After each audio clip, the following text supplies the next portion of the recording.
Well, I talked about that with the guys in the band because we were bringing up the idea of, well, should we do a reunion show to support this? And I was like, yeah, why?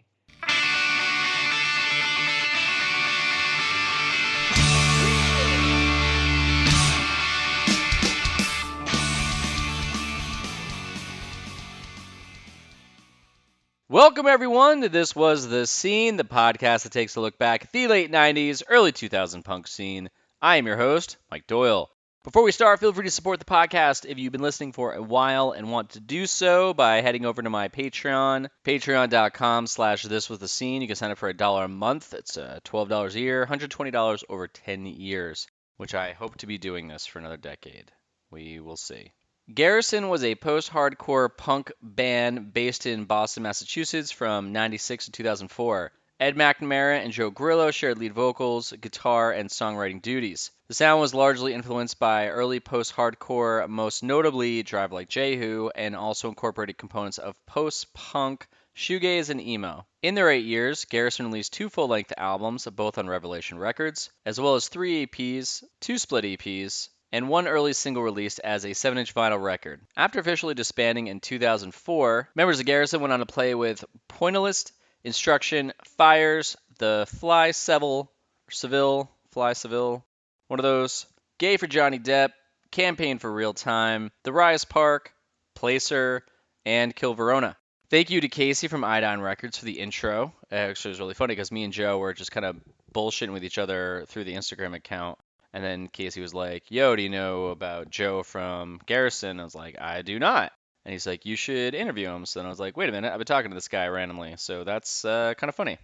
So thanks again for the push to be like, hey, interview this dude. So I got Joe on the Skype, and this is what we chat about. Rush Limbaugh, how he helped promote shows, never being 100% satisfied with certain milestones, his thoughts about Revelation Records, their song Come On Die Young, how they ended, releasing recorded tracks on Iodine Records, and a ton more. Check out his band Judas Knife and Her Head's on Fire, and follow Iodine Records on Instagram to stay up to date when all of this Garrison stuff is going to be released. 2 more ways to support the podcast before I jump in. 1, you can donate one time at thiswasthescene.com. There's a purple button on the top. You can click it, donate whatever you'd like. 2, you can buy merch on thiswasthescene.com. All the proceeds go to keeping the lights on and keeping all this shit going. One big ask I have is if you have a favorite episode and you know someone who would love that episode, just text them. Go on your app where you listen to podcasts and just grab the link, the share link, and then text a friend and say, yo, you need to listen to this episode. It's pretty great. Or just share it on social media. All this stuff just helps people find this because I don't really do a lot of marketing except for my Instagram and on Facebook. So if you want to get this thing to keep going, then that's super cool. Feel free to subscribe, leave a review, and share this with anyone who would love some punk rock nostalgia. With that said, let's get started. But today's a beautiful day. Rush Limbaugh died. So. Did he really? Yeah, he did. He finally kicked the bucket. That vile piece of human garbage is finally gone. To take a joke from Tim Crisp from the Road to Skeleton Coast, whatever is what I'm trying to say, is he's like, he looked like he was dead. Like the whole time. He already looked like it. Because he wasn't him he talked to. They were talking about how, who the fuck just, Larry Flint. I guess he just died recently. Oh, yeah. Just found that out. And that was, yeah, it was like Brennan was saying on his podcast. He's like, you probably didn't know this, but someone who you thought was dead that wasn't dead that just died. It's like, man, I thought he died like forever ago, but nope. Yeah, he's definitely one of those people too that, I mean, it's one thing to not be healthy. It's another thing to not age well. And then it's another thing to kind of look like you're a person wearing the flesh of another person. Do you know what I mean? Like yeah. He looks like a horror film, kind of like Leatherface sort of thing. But yeah, there's a handful of people in the world that I don't really like, but I try not to talk shit on people for real. Except for Rush Limbaugh. He's not a real person. Yeah, he's dead. He's totally dead, so he ain't real. We're talking about a guy that, like, in the 80s and 90s when like he would name off gay people who had died of AIDS and would like ring bells and celebrate. So wow, really? Yeah, he can die twice. Jesus. Yeah. It kind of looks like we were talking before about how you look. It's like some people just look like how they portray themselves, like they physically look the way that they're inside, their soul is, it just or radiates, I guess. So this is going to be fun. Are you excited for your first Skype interview? I am thrilled. Yeah, I'm sure it's not your first interview, but it's first interview on Skype. it is. You are in for a treat because Skype records things, and that's pretty much all it does. Yeah. So we're gonna go through some things here. Let's see, what are we gonna talk about? So Casey from Iodine Records connected us, Hmm. and you and I were chatting for a while prior to that. So you would just like message me about just posts and shit that I did on Instagram. So it was so funny when he was like, "Hey, do you know Joe from Garrison?" And he booked shows in this space in Worcester, and Wista kid. Worcester, that's how you say it. Parents from Massachusetts, so I know what's up. Oh, I'm so sorry. What? Love it. No, no, Massachusetts is great. Worcester is just, Oh, they're not from it's Worcester. No, they're not from yeah. Worcester. They're from Lynn, which is Oh, from Lynn. yeah, Oh, which is wonderful. way more beautiful. Yeah. So we got a lot to talk about. But how do you know Casey? Oh God. I know Casey. I think we actually just tried to pin this down the other day. I think I met Casey at one of Garrison's first shows, which was downstairs in the Middle East, which was Oh yeah. Game Face, the Get Up Kids, Sarge, the Shyness Clinic, and us. And I Wow. think he was there, and he was like, "Oh, I got this comp. You want to be on it?" And I was like, "Yeah, sure." And that ended up being Ghost in the Gears, his first comp for Iodine. What's the band? Because you have on your Instagram profile the thing you're doing now, which is I have Heads two on things right now. Fire So and for Judas people that Knife. were fans of Garrison, it would probably be something called Her Head's on Fire, which is definitely sort of like that REM Oasis replacements guitar rock stuff Okay. that's myself, Jeff Dean from The Bomb, Jeff Gernstenblum from Small Brown Bike, and Rodrigo from Saves the Day. So that's one thing I have going, which is split between those guys are two of those guys are in Chicago, and Jeff and I are in New York, and then I have something that's more my baby, which is called Judas Knife, which is myself and Drew from a band called Into Another, and we used to play in Bold back in the '80s and Youth of Today, but he's gotten better since those days. Um, but that's much more like sort of, or the way I describe it is like sort of a cross between Shellac and Depeche Mode. It's kind of gothy Oh, and cool. dark and creepy and groovy. Is it on Spotify? Where do I hear this? Well, no, we just finished both bands just finished recording. Judas Knife just finished recording with Kurt Ballou, who plays guitar in Converge. That's going to get mixed next week, and then I have to do vocals. But the LP for Her Head's on Fire is done as far as bass, drums, and guitar, and I just have to do vocals. I have no idea what if they're coming out ever, but I'll figure it out. Oh, I'd hope so. I mean, you just spent time and money, so I hope you put them out on something. I mean, we definitely have some folks that are interested. It's just a question of who, in what direction we go with, Oh, I gotcha. But it's Nice. it's super fun, and I can't wait to have them on vinyl and listen to them. And I'm really proud of both of them. I took about 7 years off of music because I'm a father of 5-year-old twins, Oh, so jeez. that's been all encompassing for the last 6-7 years. It's so wild. It's just seeing like everyone, not everyone, but people from back in the day. Granted, this we're talking 20, 25 years ago when all this was going down. So to just see where people were back then, just playing music and getting rides to shows or driving to shows and going to diners. Well, that's Jersey. And that was their life. And then now they're like, yeah, I got family, I got kids, I'm working this job. It's like everything that people were like, I don't want to do that shit one day. And everyone's like, oh, I kind of love this whole like dad, your parent life. This is pretty great. Well, life's boring if you do the same thing, right? You got to mix it up. I didn't become a father until I was 41. Interesting. I don't think I would have been a great father in my 20s. I would have had resentment. I would have felt like I didn't, I had never accomplished what I needed to do. But like, because I'd been pretty fortunate to have lived a lot of my aspirations and dreams, by the time parenthood rolled around, I was like, yeah, hey, I'm all up for it. Let's do it. That coupled with the pandemic, I've completely had this sort of 180 because we all have this sort of thing as musicians and artists about, well, not all of us, hopefully, but some of us, where you start to get bitter about how much you've succeeded or how much you haven't succeeded, and you compare yourself to your peers, and why aren't I more adored, or why aren't I better remembered, or why didn't I get that big record deal or whatever. And it eats away at you, that sort of bitterness. It's somewhat human, and I've reached a point where I've completely dropped all that bullshit, and I just adore music. I feel like I'm 16 again. I love sounds, and I love my friends' sounds, and I just eat it all up again. I feel like it's a new lease on music, and I want to hear anything and everything.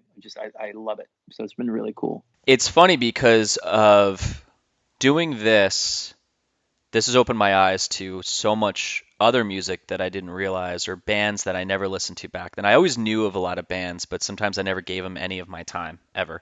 Hmm. And I bought a record player, I think like 2 years ago. So I've been collecting vinyl on just a very small scale, and I love it so It's much. great, isn't it? Yeah, man. I mean, it's like the feeling that people got 20, 30 years ago, whatever it was. I mean, granted, people still love music because even now, it's even just like you said, like finding new bands or opening your mind to new bands and not being so closed off. It is really fun because when you do that, you almost tap into that feeling you first got when you were a kid and started getting to music. Like it like revitalizes itself when you just hear something new that's not in this tiny box that you created, which is what I think a lot of people had, or I definitely had going into the punk scene, because prior to that, we all talk about how we stepped into this world and it opened our eyes, and it was, what is this? Because we were growing up with what was fed to us on the radio or MTV,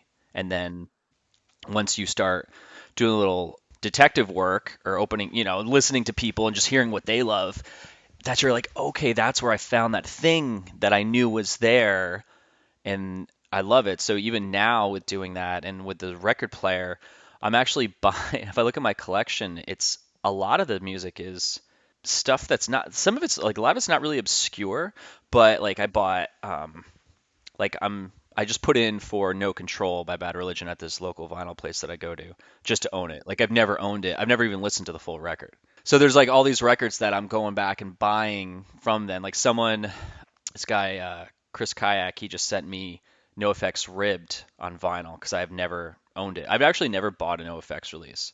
Neither have I. Yes, yeah. So it's like I always heard it in my friend's cars, but I have it now, and yeah. So it is cool to go through and hear that. It's like almost hearing those releases for the first time. It's pretty fun. No, absolutely. And also, I mean, I think it's like I do this fun sort of contextual game. I try and imagine, because I do this with, records from the 60s and the 50s even. Like, you try and imagine what was going on at the time, what was going on politically, what's going on historically, what's going on in the economy, what's going on geographically. Like, if you could imagine yourself at 18 when, the Beatles' Revolver dropped, like, Right. wow. Or if you could imagine yourself, when the Ramones first came out, or whatever it was, like I think 74. Try and put yourself like, where was I? What was going on? Imagine yourself at 18, hearing that music and being so. I do this with big band. I try to explain this to someone recently, that like something like Duke Ellington and big band was. I mean, these guys were rock stars in a way that we can't imagine, because not only was it pop music, was it on the radio, right? So that was on the radio. So it was also, when they came to town, it was a big concert. Like, holy shit, a big concert. On top of that, it was also your social interaction with the opposite sex, where you might dance with a girl because, like, oh wow, so this was like the dance. So you had all these things. Like, Duke Ellington came to town, and you're like, oh my God, I'm going to put on a suit. I'm going to go see this show. It's going to be loud. It's going to be amazing. It's going to be songs I know. And I might dance with that girl. Oh my God. Like you Yeah. can't even imagine. I don't think we can even begin to imagine how important those bands were for people that were in their 20s when that stuff came through. That's a really good point. I mean, I never went to a punk show and was like, I'm gonna dance with that girl. I was like, I'm gonna be in the front row, pointing my finger back at the singer, and that's Right. why I'm here. Exactly. And it's awesome, but it's like, it's a different thing. It's a very different thing. Plus, I mean, like big band, fucking loud as hell. Like when you're right up there, that must be incredible. Yeah, totally. And which people will witness again one day when music is allowed to be played One live. day. One of these days. Yeah, actually, before Yeah. we jump into this even more, and talk about you more, I was talking to Pat from Colossal, and we were recording it literally as the Capitol is getting like, stormed by the good old boys. Oh, what a fascinating thing to have on record to listen to your reactions. It was nuts, dude. It was kind of Yeah. like how I just kept thinking about when you were talking, when you were just describing what it was like to be back in time when these records were releasing. I was comparing that to what it was like to be hearing that and then what was going on around them in the world because it was new. Like now we can look back and say, oh, it turned out like this. But Mm. back then they were going, what's this going to turn out like? So nowadays I almost reference a lot of I just do reference a lot of the past when people are freaking the fuck out all the time on social media. I'm like, this isn't new. This Mm. is this is the world. This is shit's always been crazy and it cycles and goes fucking nuts and then it smooths out and then it goes fucking nuts. So like I'm kind of just sitting back being like I'm not gonna let this crap freak me out. Like every fucking person I see on Instagram would like tell me what I should be doing and thinking. I'm like, you know what? Fuck off. I just can't. I don't know. I think context is important. I mean, you hear a lot of speaking of the present president, Joe Biden talking about how crazy things were. I remember listening to him maybe like 6 or 7 months ago, and he goes, "Look, this doesn't really hold a candle to 1968." And I was like, "Huh, interesting." He's like, "Think about it, 68. You know what I mean? Like Kennedy had been shot in 63. The Vietnam War is heating up. Martin Luther King is shot, Jr. is shot, and Robert Kennedy are shot. Like people just feel that their heroes and their leaders are being picked off. The KKK is in full force. Vietnam is rolling. Like it's just like when he started talking about like sort of the division, Kent, the shooting at Kent University of the students that were protesting. Like I was like, yeah, that's fucking heavy. That's true. We read about these things and it's easy when we have the context of sitting 20 years away and we go, oh, well, everything turned out okay, I guess, or okay-ish.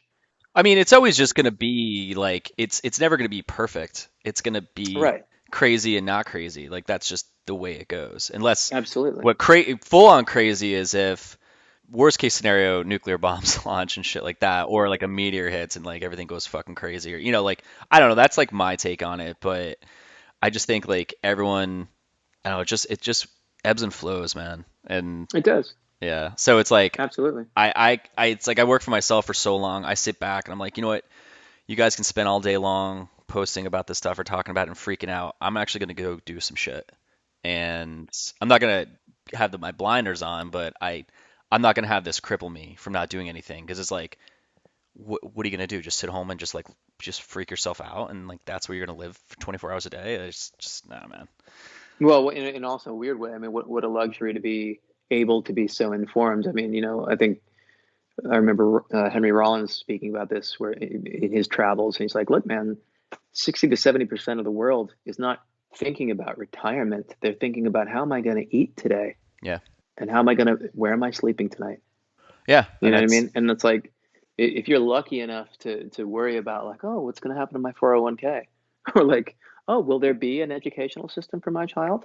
Well, that's a nice thing to be able to worry about. Cool. yeah. I mean, I think it's just like for me coming from a standpoint of like doing it on my own for 16 years.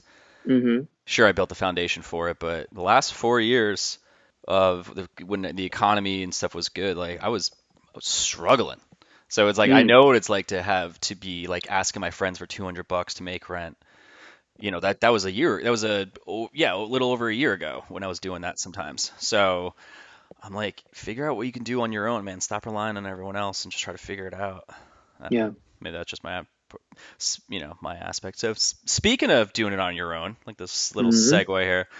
So let's talk about your past and doing shows and playing in Garrison. And now, Stricken for Catherine was a band you talked about, kind of, you said a little jokingly in your message to me. So was the timeline that and then the space in Worcester and then Garrison? Or how did everything, what was the first? What was the beginning? Stricken. Well, the first thing was there's something in Worcester called the WAG, which I was not involved in as far as like making it happen, but it shaped my my concept of what art could be. So I was very fortunate that in Worcester at the time, when you're in a sort of middle-sized town in the late 80s, things can happen that are not necessarily legal, but can open your eyes. And by that I mean they had an illegal warehouse space on Harlow Street, essentially, where they would have shows. And I was introduced to hardcore and hippie jam bands and alternative funk rock, ska, and performance art and sort of out there paintings and industrial music all at the same time. And it all came at me, and it was all, whatever it was all not Paula Abdul. It was not what was on the radio. It was Yeah. not Def Leppard. It was not Paula Abdul. It was something that was mine. And I was like, this is fucking cool. So I was lucky enough to have that experience. That was the first thing. Then I went to college in New Hampshire at University of New Hampshire. Middle of the way through that, I started a band called Stricken for Catherine. Stricken for Catherine was trying to be Sunny Day Real Estate and Rodan. Rodan. I've heard of that. I don't. Rodan were on Touch and Go Records, and they were from that Louisville, Chicago sound where they basically crossed punk rock with prog rock in a way. We had exceptional musicianship, but really passionate, intense songwriting and playing. So Rodan, Slint, Bitch Magnet, these bands were sort of my heroes because they also obviously saw punk rock as a forwardly progressing thing. It wasn't a color by numbers thing that oh, well, Minor Threat wrote the book and we just basically do what Minor Threat did over and over again. They weren't concerned with that. They were like pushing the boundaries. So those guys eventually went on to do Tortoise, which is essentially a jazz band, or Gastro del Sol, which is out there, sort of acoustic music. So all these fascinating things to me. So anyways, Stricken for Catherine was that epic emo math metal stuff. Really adventurous, very intense learning process for me. Not exceptionally great songwriting, but exceptionally adventurous songwriting. Well, let me ask you this. What was like Sure. what were you pulling from that? Some people like music because they just like melody. I think a lot of people, and they liked emo music because they were comparing it to their relationships. And a lot of people liked bands that were a bit more political because they were it was getting them to think about something they never thought about before. Like, what were you looking for and then started getting out of music at that time? Well, I liked all that stuff, but I think it also right around 95, I was living in London and I went through a phase where I became very anti-melody. I only wanted angular, strange, weird, dissonant. Drive Like Jehu was a big influence as Okay, well. okay. So I was gonna say give me a comparison, but that was a great yeah, comparison. I didn't, yeah, like melody seemed trite to me. That was that stage. While that was happening, a gentleman named Ed McNamara started something in Worcester. He took the idea of the WAG, it sort of expanded upon it, and made it the space. The space was definitely more music oriented than WAG because WAG also had sort of art gallery shows, and I think they had a smattering of that, but it became very quickly became more about the scene and music. I helped build the stage with Matt Hallis. I would do door, I would do sound, I would, any free time I would be there helping out. And then I was also fortunate enough to play shows. So Stricken for Catherine ended in the summer, June 28th of 1998. We were playing a lot of shows in and around. We had moved to Boston at that point, Boston and Worcester, with a lot of the sort of emo rock metal, well, what became metal and emo rock luminaries from the area. As that band fell apart, Ed and I had been writing. So Stricken for Catherine's last show was on June 28th. This is why I remember it.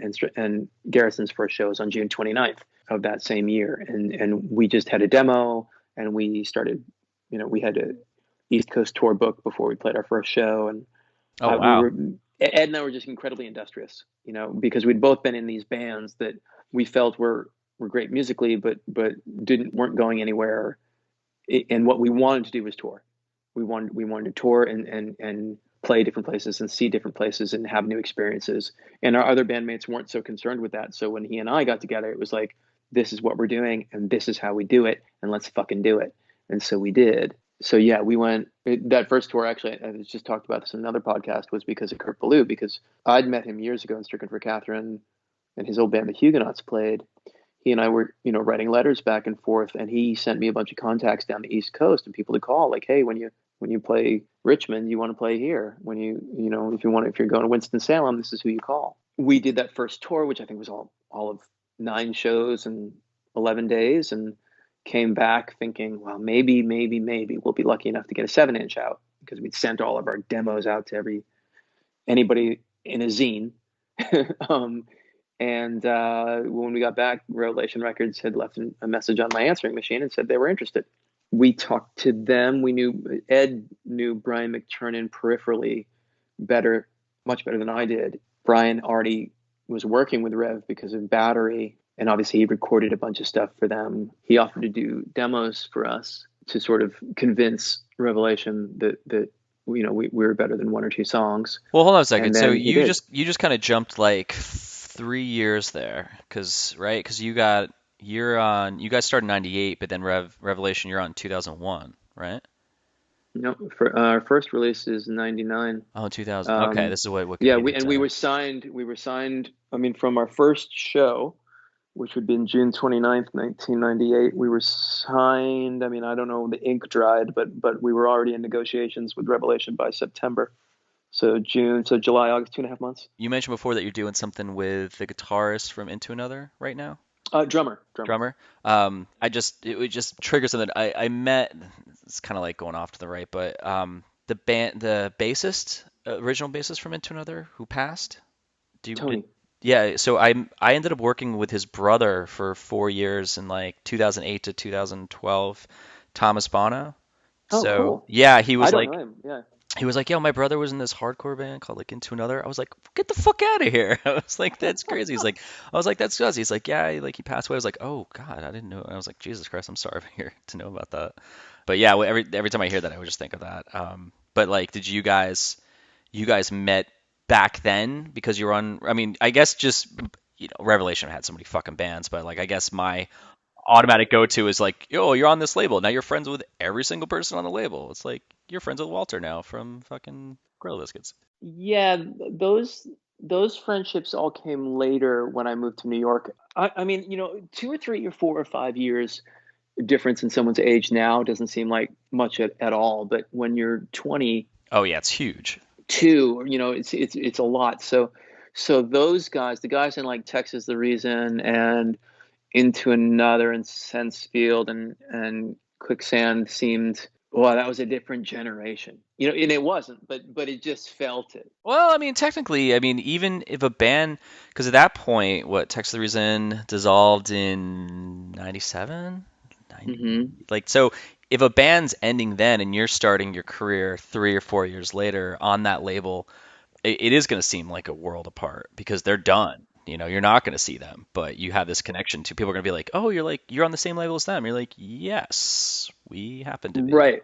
So we're pals now, but we were definitely not contemporaries. When the people that I met on Revelation were current roster, Revelation would have a show, like a CMJ show, back when people cared about CMJ, and we'd all play. And it was funny. I remember distinctly, like, because at the end of the day, a lot of music's just a popularity contest and a boys' club, right? And we were walking, like Jason Upright was like, I'm going to take everybody, the whole Revelation crew is going to go for pizza. And we had to walk, 7 blocks or whatever to the pizza place. And within 2 blocks, I noticed that all the hardcore bands were on one side of the street and all the emo bands were on the other side of the street. And we're all like, hey, man, talking about like this, that, or the other thing. But like we instantly just sort of separated into our little groups. And it's like, that's funny. I guess we're all still same people we were in high school. Yeah, it's kind of funny how it's probably said this many times, but it's like we all try to get away from that, but it just kind of organically happens again. It does. It's like, whoa, we're so against this, but then you're like, yeah, well, fuck you for wearing that shirt of that band or listen to this crap, and you're like, isn't this thing you try to get away from? It's like baked into us that's like an automatic defense mechanism. I don't fault people for it because it's natural, but I mean, I specifically remember that there were certain people who will remain nameless that maybe a couple weeks after Garrison, the news came out that we were signed to Revelation, that at a show came up and introduced themselves to me and be like, oh, hey, I'm so-and-so from this band. And all I thought was like, dude, I know you. I've mic'd your drum kit. I've loaded your gear. I've done the door. I've paid you out. And it's only because now I'm like, oh, I'm in the boys club now because I'm on a band that you know, I'm in a band that's on a label that might factor into your career that we're friends. Cool. You know, I mean, but again, Yeah. I don't fault people for that because I can understand being on the other side of that coin and just sort of not clocking people until, you know, someone goes, oh, that's so and so, the blah blah blah. You know, I get it, but it was weird. It was a weird feeling.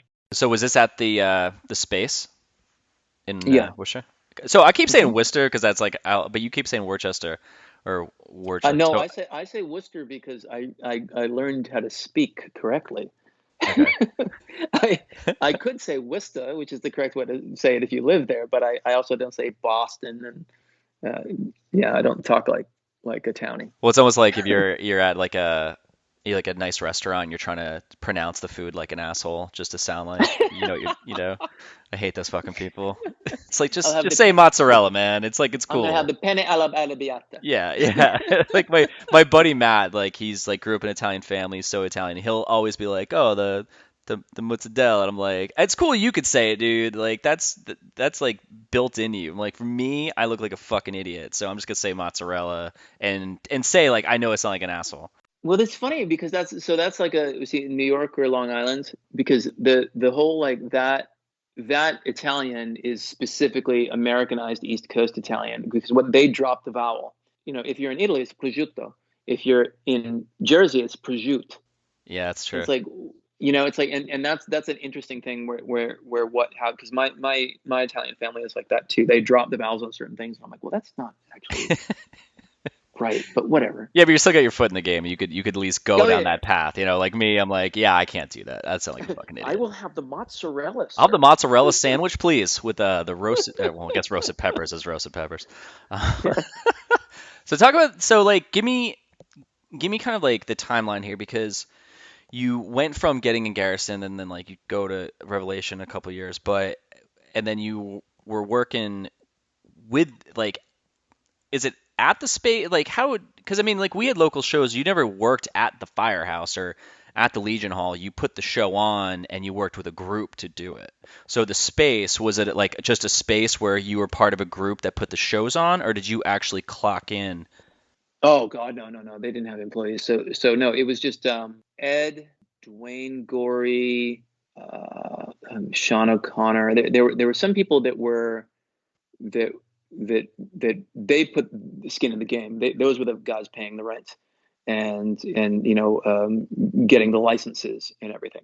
You know, there's me who I'm a summer Worcester kid, right? Because I go off to college and I come back to you know up in New Hampshire and then I come back for the summer and then I was living in Boston, so I was you know not that far away, and I was just basically I was like a volunteer.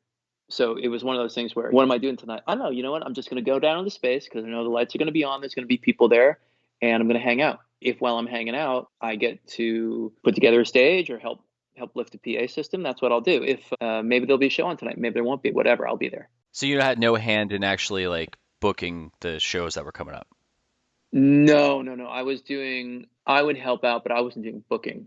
I would like do door. I would do door. I would do sound, but that's all a volunteer basis. Like, oh, you're here. You know how that microphone works? Yeah, you're doing sound. Get back on the board. Because I was gonna ask, I was gonna be like, when you were at school, did you just formulate in your brain, going, all right, man, it's April, May's coming up, or March or April, May's coming up, or June, whenever I'm gonna get home. Like, oh man, I want to put this fucking show on, and I got some ideas. Like, did you ever have that, and then kind of talk to the people put on shows and say like, hey, I've been kind of following this band for the last year, a couple months. I think they'd be kind of badass. You should think about booking them. Oh yeah. I mean, conversations like that would come up because you know Ed and I were best buddies, and we're spending so much time together listening to music. I would do the main thing I did in space actually was I did all the mixtapes that would get played over the PA system in between bands. Oh, So that's too. in retrospect, it was neat because you get to hopefully introduce more people to say Universal Order of Armageddon or the Swing Kids or whatever because that's what's playing in between Bane and 10 Yard Fight. Then I would take before Garrison. I would like a band like Cast Iron Hike, who I adored. I mean, fucking adored, still do. We would be like, wow, you know, we've seen them in Worcester, we've seen them in the space. Like, I got to try and get them up to New Hampshire. You know, so I would be like, all right, I'll book a show up in New Hampshire and I try and get them to come up. Or if, the scene in New Hampshire was so small. It's a joke. They're basically like 100 kids. If you got 100 kids at your show, that's the 100 kids in New Hampshire that care about that music.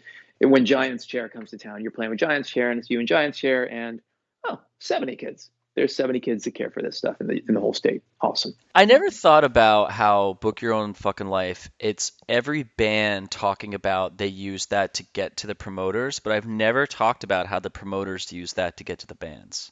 So was that kind of a reverse for you? If you said, I want to talk to this band, who was it? Who was it again? Caster and Hike? Well, Caster and Hike I just knew because they were locals. So they were Clinton, and they're basically like Worcester folks. So, we just knew each other, and I said, guys, you got to play up in New Hampshire. And they're like, we've never played New Hampshire. I'm like, I will make sure that every fucking person breathing that wants to see you will be at the show, and because I love you guys so much. So it would be stuff like that. I guess I was just trying to think about like how it was reversed, where if you were like, I know of this band, whatever, that's down in it's out in Illinois or Wisconsin. Like, did you ever think like that and then utilize, like, it's like, if that was the case, like, how did you connect with that band to say, we got this spot, we'd love for you guys to be here, or did that not happen? Well, even at that point, there's booking agents. So Kate 108, she was a booking agent for a while for Equal Vision. So she'd call you up and say, hey, why would she call you? I don't know. She'd get your name from somebody. Maybe she got my name from Ed because, let's say, she was booking One King Down. I can't believe I'm remembering this. One King Down was going to come to the space in Worcester, and she was trying to fill in a couple more dates. And Ed said, well, call Joe. So she'd call me and say, hey, you got any place for them to play? And I'm like, well, yeah, the Elvis Room is the place to play for them. So yeah, we'll try and figure that out. And things would work like that. These booking agents were not what we think of when we think of big time booking agents. They're making, pennies, or if not doing it just for the love of music, but there were booking agents. If you'd been on tour, like, the first time Garrison went on tour, I can't remember if we played with, or we just fell into friendship with the guys from Lazy Cane. And so it was just understood, like, when you guys come up, you call us. Not only do you have a place to stay, but we'll get on the bill, and we're locals. We'll make sure we'll flyer the fuck out of the show. Everyone will be there. So did you know Cam? Yeah, of course. Yeah. Those guys are awesome. Yeah, I met him when he was in River City High, like right when they started, because Lazy Cane had broken up, and then he was touring with them. I was like, oh, I fucking know that Lazy Cane song. It's like #1 on Emo Diaries, like the first one or the second song or something like that.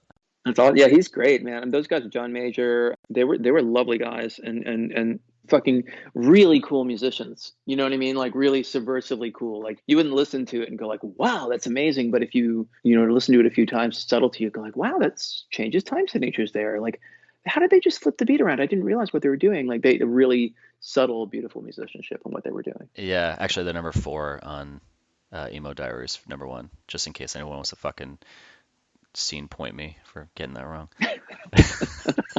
Because that's what happens when you're 41. You get scene point checked. I'll scene point you. I've never owned an Emo Diaries. I don't know. I've never listened to it. Really? I'm sure it's awesome. Oh yeah. Man, it was. I think I'm just enough older than you, because I'm 46 now. Okay. Yeah. So I'm just older enough than you that I was like, when I saw the Emo Diaries, I was like, are you fucking kidding me? Somebody called themselves the Emo Diaries? Whatever. Yeah. It's actually, yeah, that makes sense. But I'm sure it's awesome. But it introduced, I mean, like, I don't mean to take anything away from it. I'm just saying at the time, I was just like, fuck this. Oh man, that was like the start of, God damn it, who the fuck, Deep Elm Records. Like that was the beginning. I think that was I could think that was the first release. Now they're pretty big. When you said prior, if One King Down or something, or Cast Iron Hike was going to come up to New Hampshire, and you're like, I will get everyone in that room who needs to be there. What did you do to make that happen? I would go around the school, the coffee shops, the record stores, and put up flyers, and physical flyers on walls. So we're pre-internet, so the only way you find out about something is by bulletin boards. Did you design them, or did you like have someone design? Yeah, you'd make them, and you'd have everybody knew somebody that worked at Kinko's, and you'd have to hook up and print up a shitload of flyers, and you'd put them everywhere. That was how you did it. In Boston, when the city's bigger, it's like you think of a city and it's kind of, oh wow, it's intimidating, even though Boston's a small city, but like, well, really, people that are of a similar bent travel in very small circles. It's like people are always like, they go to New York City and they're like, I can't believe I bumped into so many. Well, I can, because I know where you're not hanging out. You're not hanging out in the Bronx. I know the 5 coffee shops, the cool 2 bars, the record store. I know the places you're probably going to go to. So in Boston, then you'd do Harold's Coffee Shop, and you'd hit the Big Burrito, and you'd make sure there's flyers at the Alston Co-op, and you'd make sure, you didn't need to hang them up at bars or what, but you knew the right street corners you needed to hit. And that's how you sort of got word out. This sounds like, I think this might be a stupid question, but just how aware people are with recycling and having not using plastic bags and shit like that. Like, where do you fall? It's going to lead somewhere. Where do you fall in that category nowadays? Are you a big recycler? Are you like trying to be as minimalist as possible? Like, where do you fall? Oh yeah, I mean, of course. I have children and I want them to have an earth. But all that stuff I think it was Bill Gates just had an article in the Times about this, where he's talking about the idea of the Green New Deal and electric buses. And he goes, well, that's nice and cute that you want to do electric buses, but that's like 0.3% of the problem. 40% of the emissions problem are steel and cement. So you need to come up with a hydrogen-based energy source to make clean steel and clean cement, because the rest of the world has to shelter themselves. And so that's somebody looking at a problem very, very succinctly and being like, well, you can save all the plastic bags, you can be vegan, I'm vegetarian, you can do that. It's awesome. And you should. It's not to say that you shouldn't do that, but you also can't lose sight of the bigger picture, and the bigger picture are things of that nature. So yeah, to answer your question, I recycle plastic bags, and I don't use plastic if possible. What I'm connecting to, again, this will sound like a stupid question. Do you think in the mindset, if you had the same mindset as today as back then, you would have printed so many flyers? You think it would have hindered you from being so aggressive with your marketing with flyers? Well, I can't completely answer that, because today I don't print flyers. I just use the interweb. But like no, but take your again. I'm doing this for shits and giggles just because I find it. If I was being more ecologically minded, way I printed less. If you had the same mindset of what it could do when you were in your 20s and you were going to flyer this shit, do you think you would have gone that aggressive to flyer these shows? Probably not. But more importantly, I would have used less packing tape. It's like I'm wondering if it would have had some kind of effect back then, right? Because that was the thing, man. You'd walk out of a club and some kid would be there giving out flyers for their local show. Like that's what happened in Jersey, and they'd just be giving thousands of pieces of paper out, and people were just burning paper all left and right in Kinko's. So it's just like I don't know, just how woke people are aware about shit. If it would have had some kind of effect on how things would have happened back then, because now, yeah, I can pick up my phone and have I can know pretty much fucking everything in like a couple of clicks of a couple swipes of the screen. It's all in front of me. So if I'm following, let's say the Space had an Instagram account, like I would know what was coming up. Or if I was following a band, they're like, yeah, we're gonna play here. I'm like, great, it's on my phone.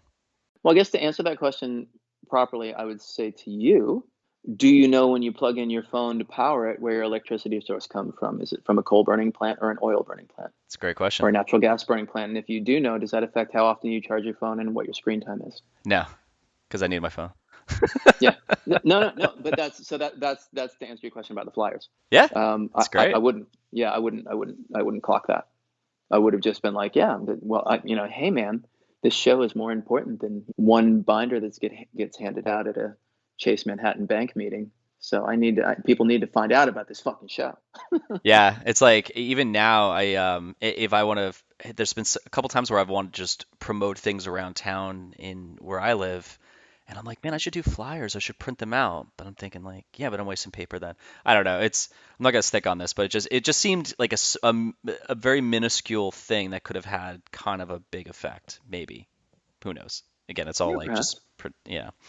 Sorry for anyone who got annoyed with that part. No. So did you when you were doing Garrison and touring and stuff, how involved in the space were you? Or did you separate yourself and just focus on Garrison? Yeah, I separated myself. Yeah, completely. I mean, it was Ed's thing anyways. He had to relinquish control because he was so busy. He was still doing quite a bit. There was just too much going on. And living in Boston, living in Alston, practicing, writing, recording, and touring as consistently as possible. The space was still great to go to and play shows at, but I was no longer a part of the machinations of it and the way it worked. Did you find that planning out how you wanted Garrison to work and then booking your first tour before playing your first show, when you started to do that and then like within very short amount of time you're on Revelation, did you find that it was all working out to plan and that it just kept working out that way? Like you were like, this is great, this is everything I want it to be? Yeah. Yeah, because I mean, I knew enough to get myself that far. You know what I mean? I knew enough to get it there. I didn't Oh, you didn't think past I that. wasn't able to say to get us beyond that point, you Interesting. know, but I knew how to get. I'd seen enough and watched enough and seen how things work that I was like, you know what? This is what needs to happen to make this happen. I know how to get people excited about this. I know how to get people behind it, at least up to a certain point. But then getting to the next level, I was lost. That's so fascinating. It's like when you talk to certain bands that got past that level of where you couldn't think to go, but you wanted to, you're like, just have a clear vision. Like they kind of knew. It's like the conversation I've had. Like they kind of just felt like that. Be like, I want to be this fucking big. I don't know how that's gonna work, but I'm just gonna focus on the fact that I feel that way, right? And they made it happen. And then they got like, and some of them are very, very fucking crafty. But it's just wild that did you feel like when you got to that point of where you like, I knew we can get here, and then you got there, did you feel like because it happened so, I guess I'm saying quickly, but for you it might have seemed like a long amount, like a decent amount of time, but it doesn't seem like in the scheme of things like took you like 2 years to get on Revelation, right? Hmm. So like, I don't know, did it happen as fast as you wanted it to? It didn't happen quick enough. So okay, so you said something earlier about how you kind of gave up on like you just enjoy music now. You gave up on the whole kind of I don't think you said bitter, but like you said something in the regards of you kind of held a grudge or something like that. Oh Maybe it yeah, wasn't the yeah, word. sure. So did that like was that happening from the beginning of Garrison on or that developed later on because No, no, no, no. That developed later. So what happens is everything's. You're only looking forward, and it's a small step up, right? So you think, wow, God, wouldn't it be so? When you're putting together or you're involved with the WAG, you think, wouldn't it be nice to play the WAG? And then you play the WAG, and you're like, that was fucking cool. Well, wouldn't it be nice to play the space? Yeah, wouldn't it right, be nice? Wouldn't it be nice to play the space with a band that could fill the room? Yes, let's do that. And then you get that, and then you go, wouldn't it be nice to put out a record? Yeah, let's put out a 7-inch. Wow, we made a demo. Wow, this is so cool. Wouldn't it be nice to put out a record on a internationally distributed label? Yeah, wow, we were able to do that with Revelation. Wow, we're selling. I'm sold records to people I've never met. That was a huge step for me. Like before, I'd met everybody that listened to my music, and it was awesome. But then I was like, wow, now I'm selling records to people I've never met and I may never meet. Neat. And then you touring another country and maybe you're overseas. And I remember being very struck by seeing I was in Nottingham at a bar called the Old Angel, and one of our records, one of our CDs was on the jukebox. oh wow. And I just thought, that's so fucking cool. Like I've been the background music for someone's experience that I will never know. I'll never be a part of. But what an honor. That's so cool. And then, I leapfrogged because when Garrison broke up, I joined my friend's band down in New York City called Instruction, and they were signed to Geffen Records. And so I suddenly was Damn. thrust into that world, which was fascinating on one level, but also a bit bizarre because I feel like I didn't earn it. I just joined my friend's Mm. band. I didn't do the work. I didn't make this band popular. I didn't go through the work, and suddenly I'm just here. And I'm in a band with Tom from Quicksand. Wow, he's one of my heroes. This is cool. Like wow, what's going on? And then we're on tour with Korn and Linkin Park, and that's strange. Okay, now we're playing arenas. Okay, this is different.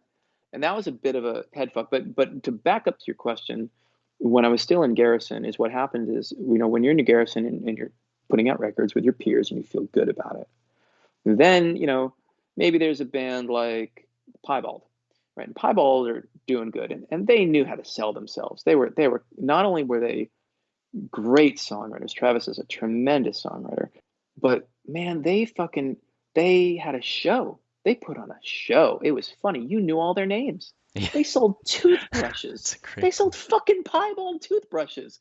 what's this? That's insane. It's so awesome. Like, and maybe you got the shirt with Aaron's face on it. Maybe you got that shirt with Travis's. It was so, they nailed it, right? And so you're like, okay, well, that's interesting. They're doing that. And then you're like, and then that band we played with Thursday, they just got signed to Iodine Records. Whoa. And they're friends who I've never even heard of. My Chemical Romance, they got signed too. Why aren't we getting signed? Uh-huh. Why aren't people paying attention to us? And then you start that whole very poisonous, jaded, I deserve more, my band is better than them bullshit, and it's cancerous.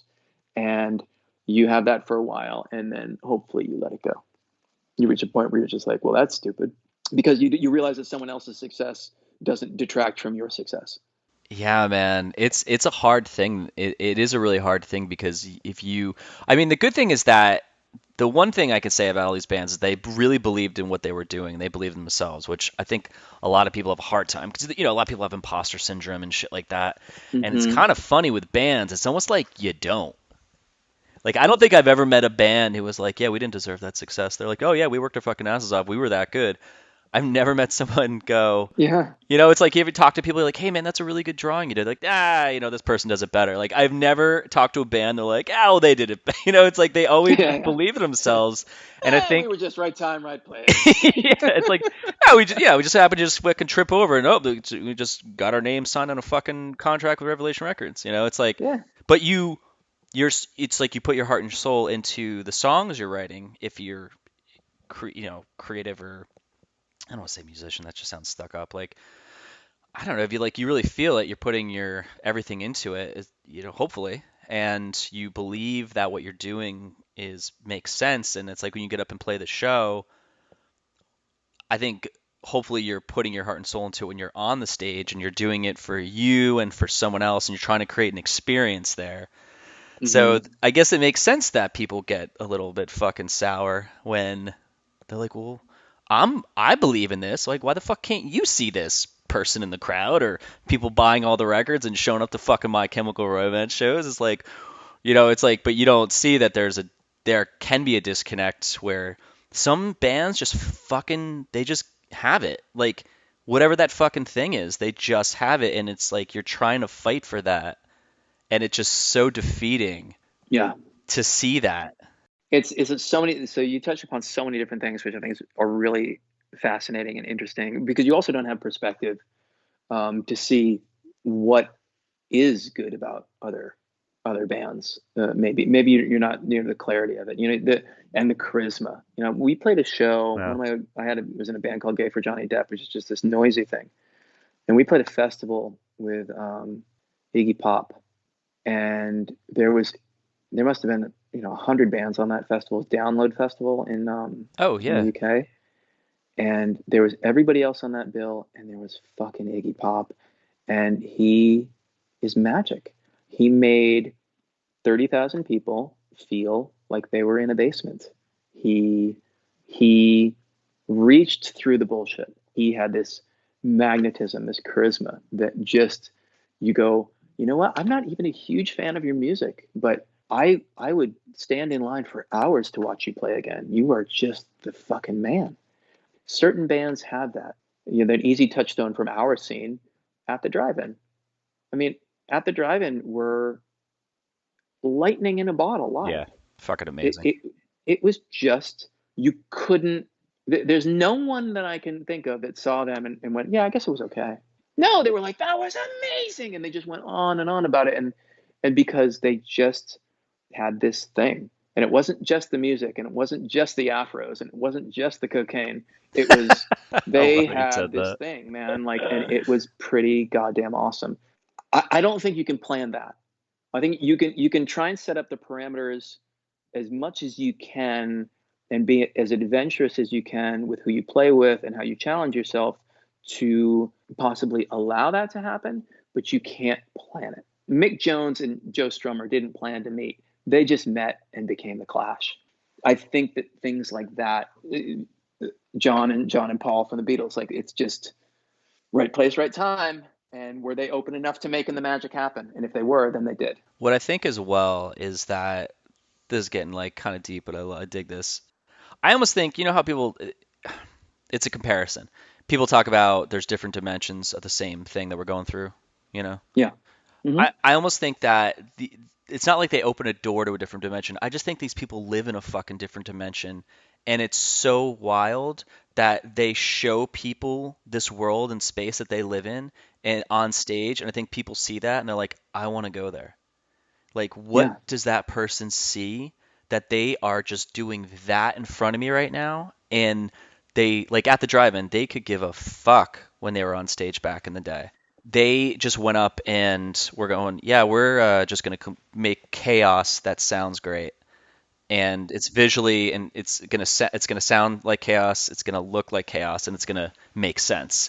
But and then Cedric would just talk on the mic, and you're like, what is he saying? Like he's just rambling, and it's like I want to know what's going on because you just did this thing to me. And I think that some bands who have that, like the many bands who have that, who've made a career out of this, I think they just live in this fucking world where it's just like that's just how they see it, you know. And you're just like, I I don't know what the fuck that is. Like, can you tell me what this is? Like, I will follow you there. It seems so great. I think it's I think it's several steps. I think it's if people are put some people are pushed there by trauma, and some people Mm, are get there through force of will. I'm trying to think about how the way I want to word this. You can't worry about your future if you want to do art too much. You can't you can't worry about what your parents think. You can't worry about, oh, I should probably get a job at that bank downtown because that's safe. And I didn't think about this when I was younger and doing it because I was just doing it. But it's fairly, what's the word I want? Adventurous, I guess, or awe-inspiring to take the step and be like, I'm just gonna throw my hat into the wind. And if people like it, they like it. And if they don't, they don't. But I can't live with myself if I don't throw my hat into the ring and say, I gotta try this. I think that you can get to a point where the way you see the world is, to use your words, another dimension than other people do. yeah. You don't have to necessarily be born, like David Byrne. You don't have who I think from day one, aside from the fact that he's autism, that he just saw the world from a fascinating perspective that was unique. You can whittle your perception into it if you work really hard at it. I think. Yeah. No, I mean, people always, I've heard kind of going back to like working for myself, like people have said, can anyone be an entrepreneur? I'm like, I think so. Like, I think that like when people say, oh man, I'm 40, I'm old, or they say, oh, I did this, I can't do that because I'm not built that way or something. I think the reason I get so mad, like what we were talking about in the beginning of when people are sitting there blaming everything, I'm such a fucking advocate for anyone can do anything because everyone starts off with like they get excited. Like you see little kids playing, like they're just living in just this magical land all the time. And then as they get older, it's everyone else who tells them all this bullshit, and then they start believing in it. But it's those few, or more than a few, that are like, you know what, I kind of want to follow this gut instinct. I don't know why, but I'm gonna do that. And that's when it leads you in a direction where you could be in a band or you do whatever the fuck it is. And but then there's those people like the way you said it, oh, I guess I'll go work at the bank down the street. Like right there, if someone said, even the way you describe that, it just is, it's flattened, it's defeating. It should tell somebody, if someone starts off saying it like that, it should tell them that is the wrong choice, man. Like when you say then go, I'm gonna fuck it, and it's like you're like now you're on the right path. That's the thing you're built for. That's the thing you see, you should fucking do it. And I think too many people give up, and it's like, oh, it's like, dude, you may be here for 100 years. That's it. In this grand scheme of things, it's like, why wouldn't you go and try this shit? Yeah, if you can do it, do it. If you don't have to sit at home, like if you don't have a ailing father to take care of, if you don't have, children, mouths you need to feed, if you can do it, just do it. It's that awesome Childish Gambino sweatpants song. The chorus is "Don't get mad because I'm doing me better than you're doing you." It's like Yeah. exactly. And even this, I mean, even to bring it to what we're doing, like right now, I'm really happy to go down amnesia lane and talk about the past, but I'm more interested in what I'm doing now, quite honestly.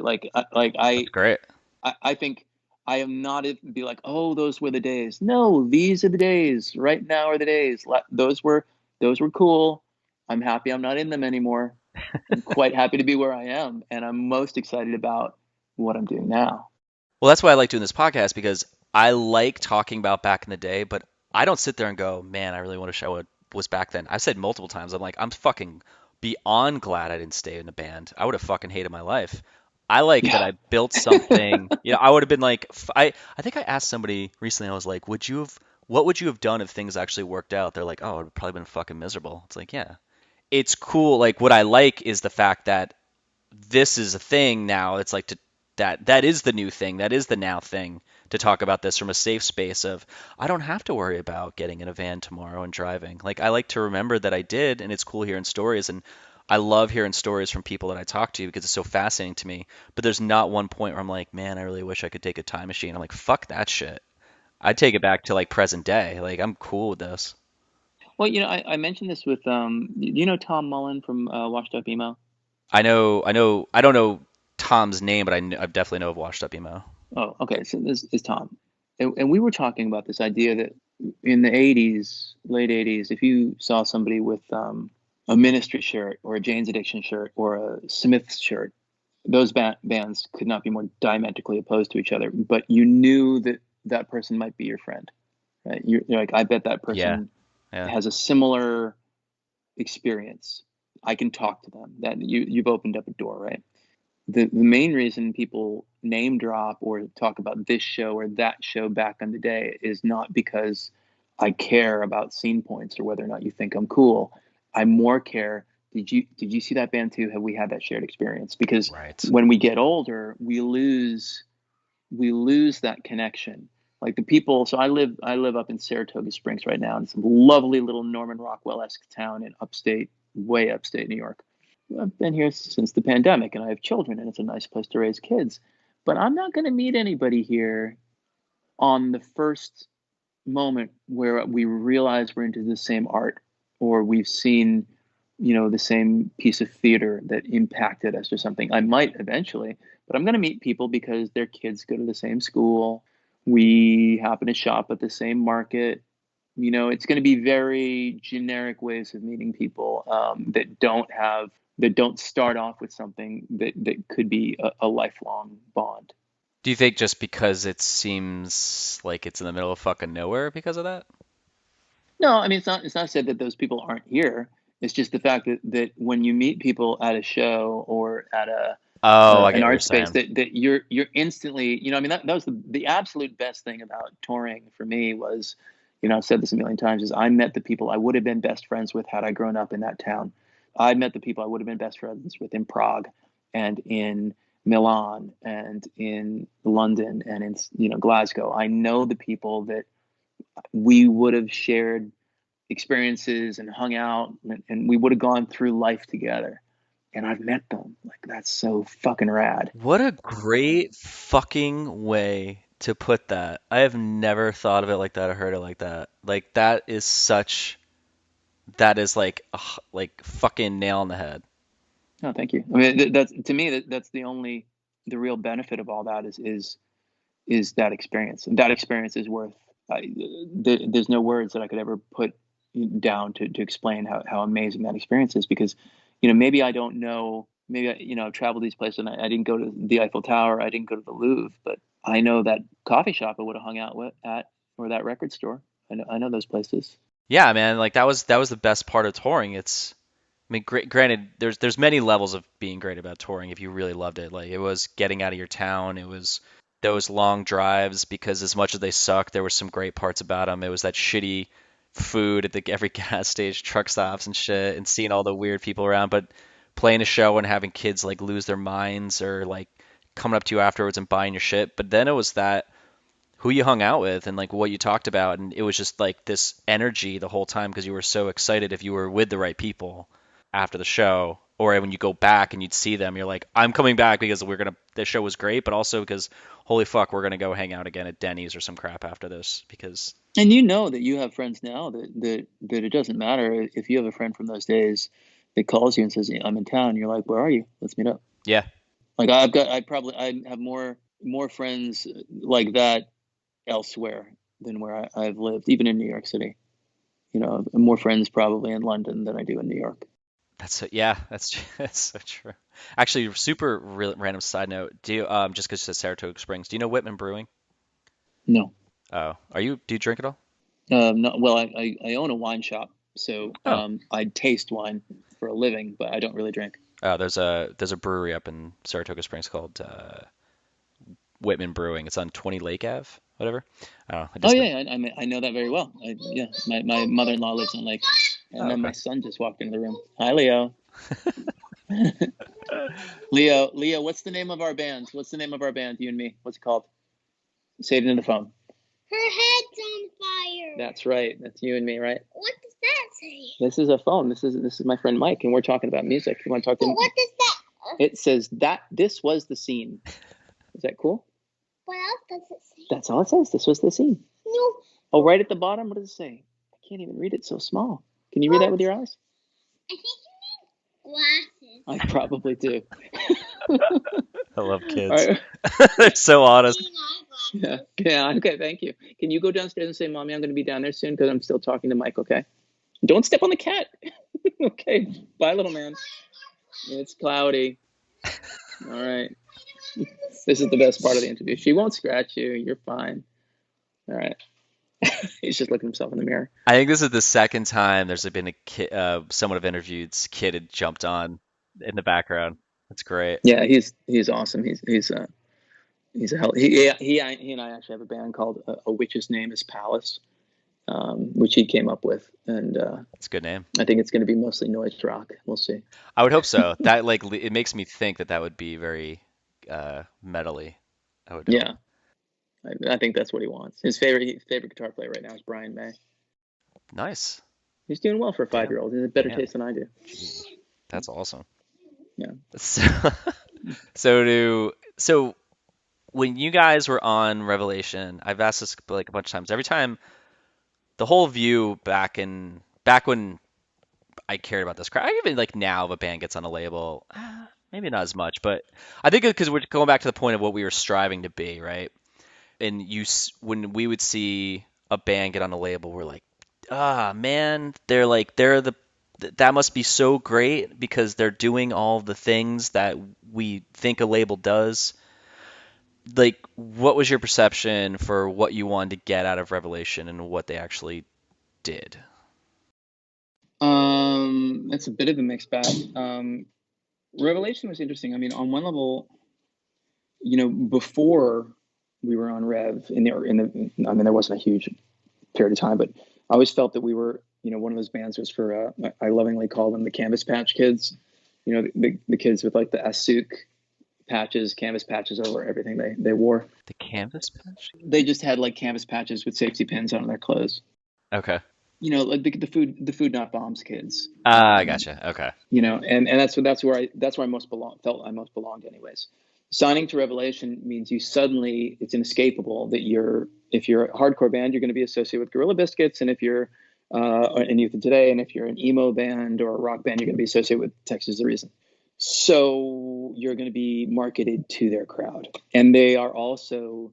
I was just talking about this with Tom actually. Their Revelation is a label for little kids, and what I mean by that is like perception is everything, right? So no one has ever used the term emo when they describe Slint, right?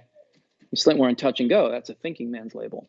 Even though their most popular song, the lyric is, "I'm sorry, I miss you." And then he goes, "Con, I miss you," which is the most emo thing anyone could ever write in their fucking life. But nobody ever calls them an emo band because they were perceived as a thoughtful, artistic band because they were on Touch and Go. Well, we were considered, and no matter what we did, it was inescapable. We were an emo band. We didn't want to embrace it, but we probably should have. And we're on Revelation. Now, what Revelation did is they allowed us to sell a lot of records. They were internationally distributed, and they allowed me to tour the States and Europe many times. I never felt like they got it. I never felt like Jordan particularly cared about or liked our music. I think they were at a point where they were more interested in selling records. but I never felt like I was having a musical discussion with people that worked there. I liked people. Jason Upright, who worked there, I fucking adore. I love him. Vic Martin, I adore as well and love. But I never felt like there was any past those two. Like, wow, like I can't believe like you guys are doing this. It's so interesting. We really want to support that. Or they were just like, okay, yeah, we're gonna do this. Cool. And they would make decisions based Well, on whatever. why did they sign you guys then? Like, what did they say They they heard the wanted? demo. They heard the demo and thought we could sell this. I mean, the bottom line is that, the bottom line with Revelation at that point is Revelation stopped very briefly, maybe around 97, I think. And they realized that they stopped selling their back catalog if they're not an active label. Yeah. So for every Garrison they put out, they sold a shitload more Texas is the Reason and Satsfield records. And for every Fast Break they put out, they sold a shitload more Youth of Today and Gorilla Biscuits. We were somewhat of a pawn in their marketing strategy. I don't think they particularly were music fans. I think it's what Jordan had always done. It was what he was supposed to do. I don't know that now. I don't really know Jordan that well, but this is the sense I got when I was on the label, which is your question. How much ownership do you think bands should have when they get upset about a label doing something like that? Well, there was no one else knocking down our door. And if it wasn't for Jordan and the apparatus that he built, I would arguably not have had countless opportunities in my life. So I can look at it one way and say, like, thank God for them. They allowed me to do all these things. And I could look at another way and be like, they really fucking dropped the ball on that. I don't really know. I'm not really sure. I mean, you also have to put it in context that at the time, we're still in the 90s. Every label thought they could be the next Sub Pop. They might have the next Nirvana on their hands. And, then it's a very different ball game. And so those record contracts we got from those guys, I mean, they were photocopied out of a legal book, 32 pages long. I swear to God, no one at the label even read them or understood them. We just signed them because that's the way business was done. Same goes with royalties and publishing, and especially once I joined Instruction and saw how publishing and writing broke down, and I was like, that seems really foreign to me. But I guess I'm maybe I don't know, I'm young enough. I maybe I just don't know how the game is played, and now I'm just like, no, actually, if I choose not to play that game, I don't have to play that game. Right. My point of view is, I mean, what you're supposed to do, quote unquote supposed to do, is whoever writes the lyrics and the melody gets 50% of your royalties, and then you split the rest with whoever wrote the chord progressions.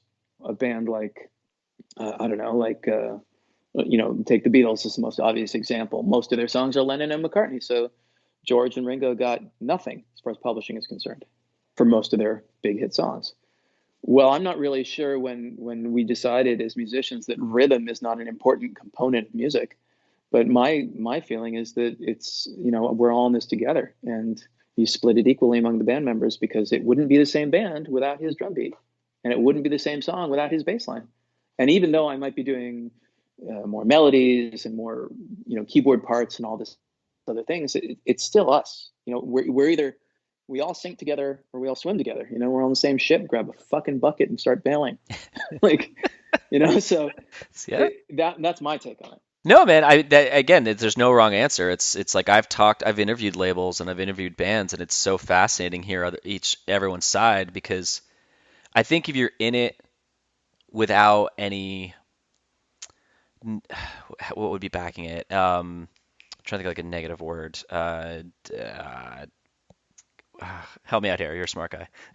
Like what? Like any I don't know. Like if you get into it and you're like, I'm gonna do this with really shitty actions because I'm a piece of shit. Like there's something that leads the charge like that. But I think a lot of decisions start off with that genuine, I'm doing this for the music, I'm doing this to help bands, or bands are like, I'm doing this because I want to help that label. Like there's a camaraderie there. But then, as in any relationship, if you involve money, it makes it very clear where you actually stand. Oh, absolutely. And if you don't have any clear fucking out. Right, it's like if you don't have any clear fucking rules from the get-go, it's called, again, this is thrown around all the time, it's music business. So it's like, from every perspective, I think that that shit just comes in any place. So if you like, I like the idea of, yo, like we're a band that's actually making money, and I think also one way to keep a band together is if you create that divide where you're like, I'm the main songwriter, that's my money. Right there, within seconds, you are going to cause a wedge in some way between you and the people in the band because they immediately, like you said, they're like, that means I'm insignificant. Yeah, you just pissed all over your lightning in a bottle by doing that. Exact, Like 100%. you know, and I mean, in a way, the death of the music industry, as far as the dinosaur model of the music industry, it's fine because perhaps making money at music is the anomaly. I mean, there's no money in dance, there's no money in sculpture. We're just now on the same playing field as It's everybody a else. great So comparison. great, and maybe we should respect that, and maybe that'll get some of the idiots that shouldn't be involved out of here because they're not going to make money. Great, get lost. Do you think because it was built on sand like that, the idea, like the music business, it's like it was a great empire that came crumbling down because Napster rolls around? Do you think because there was no like real connection with the music industry and real fans and music lovers, like once the music industry was like, yeah, we'll take your fucking money, and all of a sudden everything flipped, and the fans were like, oh, we get this shit for free, and then the music label's like, fuck you, like, and they were like, well, fuck you. There was this giant this wall was put there from the beginning, and they're like, we don't have any connection to you. We don't have any. You guys weren't invested in us, so why the fuck are we gonna invest in you? And then all of a sudden, and there it goes. Yeah, absolutely. And I mean, it's like I mean, to their credit, the hardcore and the metal kids figured this out a long time ago. Is you don't need to be Britney Spears and sell millions of records. You need to have 6,000 fans, 10,000 fans that buy everything you do, every colored vinyl, every shirt. I was just talking about this with Kurt, and he was saying just to make the numbers easy, we used these whole numbers where we said, okay, in the 80s, a band like Slayer would make a record, just staying in like Converge's genre, and try and sell 100,000 records to 100,000 different people.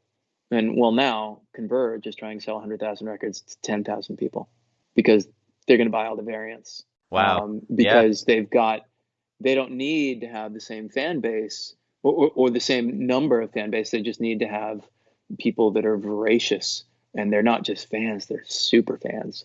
And that's cool. And I like music, and I like people making music. So I don't like when people give me their records.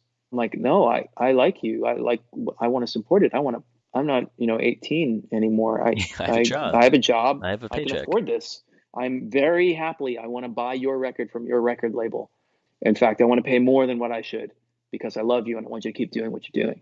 That's how it works now. I mean, it's a hobby, no matter how you cut it. Even for the successful bands, it's a hobby, really.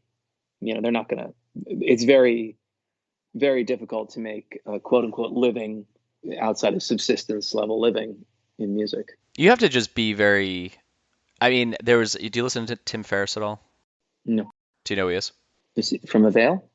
No, Tim Ferriss. He's like he did the 4 Hour Work Oh, I'm Week. thinking Tim Barry. No, Tim Ferriss. No. Oh, okay. No, I don't. Sorry. Tim Ferriss is this very popular podcast. He wrote this book called The 4 Hour Work Week, and he did it when he was like 2008, I think. And he just totally he guerrilla marketed the fuck out of it, and it became huge. The guy's like a millionaire. Also, he's like insanely depressed, so there's like that aspect. He always talks about this guy who came up with a theory of 1,000 greatest fans or something like that. It's the exact same thing you just said. You have to just have that small number who you just create that connection with, or they love you so much that you do the variance of things, but it's not like you're tricking them. It's like this balance of, oh, this would be cool to do that, and they're like, we fucking need that. Oh yeah, because they love you so much and you love them so much because you wouldn't exist without them. So you're going to be like, I'm going to do this too because I think they might like this, and I'm gonna give them a bonus track, and I'm gonna do this because like that's awesome. That's the relationship between artist and consumer that's ideal, right? Can you imagine having that relationship with Picasso? Yeah, exactly. Yeah, man. I mean, but it's like back then, like they didn't know that was, people could throw these names around like Picasso and shit now, and like now you're like, wow, it's like a legend. But back then they're like, like whatever. I don't know. I would say that whatever, but it's like, yeah, man. I mean, I think that the thing is that people, when you are in a band, or when you're doing anything creative, but we're gonna stick with bands because that's like, the focus of the podcast. You have that mentality of, like you said before, you got to the next thing, and then what's the next thing? What's the next thing? It's almost like when you go out to dinner, you're like just sitting there waiting to get your appetizer, and once the appetizer comes, you're looking at the menu as you're eating it for the next thing, and then once you get that, then you're looking at you're halfway through your drink, and you're looking for the next drink. Like, you're not sitting there with the thing. And I think that it's like you're kind of comparing to your, being in the band. It was, what's the next thing? What's the next thing? I think it's almost like if the next thing was, how do we connect better with these guys? Or like, why don't we not worry about this cold shit that we think we need to get to? Like, how can we make this thing and like live in this space for a while? But I think it's also hard to fucking do that when money is involved and you're going broke. It's like, Absolutely. you don't have a platform to sit there and focus. Like, you don't have, the heat's not turned on for you to sit in your, quote unquote space and say, well, it's cold out, but I'm warm in here, so I can think about the next fun thing. You're like, shit, man, we got to sell these fucking records. Like, we got to go on the road because we got to fucking eat and stuff. And then I think that's what destroys the whole creative process and the living in the and your moment. stress level is going to affect the art that you make. How needy are you, and how needy are you to be loved? Not just for the ego gratification, but for the monetary gratification, and that manifests in so many different ways. I mean, that, like, a band like Shudder to Think. I mean, they would make out a record deal or put out a record because Craig Wedren needed health insurance. He had I think a rare form of cancer. So it's like, well, that's what they needed to do. Everybody just they're given their own fucking shit in life, and they've got to deal with it. And that's also why it's pretty hard to. It's really easy to shoot spitballs from the back of the class when you're 20 years old and be like, sellouts. You know what the fuck's going on in their life, man? Shut the fuck up. And by the way, do you have any idea how hard it is to sit down in a room with a bunch of lawyers and hammer out a deal with a major label? It's pretty fucking DIY. I've done it. Like, you know what I mean? Like, it's a little bit more DIY than to get your buddy to put it on a cassette. It's like, so the great. judgment is so easy to throw around when you actually don't know what's going on. Oh man, again, I was the idiot when I was younger and I was 17 saying sell out and stuff, and I learned really quickly later on in my 20s. I was like, oh, I was a fucking moron, which is good. It's good to have that. I think sometimes it's good to live on the other side of the fence for a minute so you can really appreciate why you were fucking stupid. Sure. And it's almost like small businesses who do well, and like it's a small shop, but the person who owns it is driving like a nice car. People are like, what the fuck, man? You're like, dude, oh, I'm sorry. I don't. My bad. I didn't realize I work 100 hours a fucking week and I don't get a set paycheck. And you are getting a 401k that's getting filled in all the time. And you have every 2 weeks it's guaranteed. It's just gonna ding your bank account. My fucking bad. It's like those are the same people or the same assholes from back then. Are like, it's not about the music, this, and you're like, what the fuck are you talking about? You're just regurgitating some bullshit that some other idiot said, and it just keeps going down the line. Not like I have any real opinions about it, but and that's the easiest thing to say, right? I mean, like, that's like the easiest thing to do is to regurgitate, is to parrot things. So I can't remember who had the quote, but it's like, intelligent people discuss ideas, mildly intelligent people discuss events, and unintelligent people discuss other people. It's like what the gossip. It's so trite. Gossip. It's like, we all do it. We all do it at some points, but it's just so, when you catch yourself, you're like, wow, is that the person I wanted to be? Damn it. Yeah, but the thing is, like, if you're built enough to catch it, that's the best part. It's when you're not, that's the bad part. When you're like, you live in that space and you are just a fucking moron, and it's just so negative. Like everything I'm saying right now is so positive, but it's coming from a loving place, from positivity. That's beautiful. It's beautiful, man. So how did you guys, like, actually real quick too, there's a song I was listening to, Come On Die Young. That is a very interesting fucking song. Well, thank you.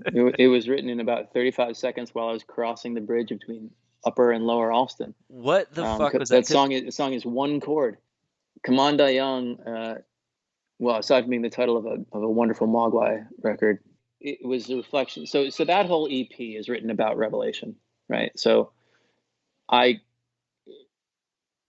we weren't happy with the Revelation. We did the model on a different label. Revelation didn't want us. They weren't putting money behind it. We had a falling out. It's not a big deal. It's water under the bridge right now. Jordan's fine. We're cool. It's fine. But I was very pissed off at the label at that point. And so Come On Die Young was, here I am trying to make interesting rock records, and I'm watching, hardcore bands write songs with one chord and become really popular. And I thought, well, I'll write the song Come On Die Young. And that's what it's based on. I was just like, fuck this scene, fuck everything. I was very bitter and jaded at the time. And then I think it's a line about Jordan in one of those songs. It's like, we're all the same on the inside. We're just waiting for your suicide. I wasn't a very happy boy at that point. But that song is sometimes, and actually that song became the genesis. I don't know if you ever heard Gay for Johnny Depp, the band after that, where it's kind of a joke on noisy screamo stuff, because I think writing a song with a chorus and a hook is really hard. Writing something that is just noise is really easy for me. And so I was like, wow, you're going to like this. And it's so simple. And I thought, well, actually, that's fine, actually, to like things that are simple, because I like things that are simple. Maybe that's okay. Maybe it doesn't have to reinvent the wheel. Maybe it's fine to just be one chord and scream Come On Die Young over and over again. Cool, I'll do that. And people liked it. That's neat. Great. Did he ever talk to you about that line? No, I do know from other sources that we're the only record that Revelation put out where they combed over the lyric sheet before they put it out to make sure there was nothing too obvious. But if you go back and read it with that in mind, I'm definitely talking about him and that label quite a bit. Wait, so you guys went from, let's see here, you went from That was the last record we did for them. The Silhouette was the last record you did for them? Or The Model? Correct. No, The Silhouette. So they read over the lyrics and they didn't see anything that was a red flag? Well, I don't know how into metaphor they are. I mean, what are they going to say? I mean, what are they going to say? Is that about me? And what are they going to say? No, it's about my cat.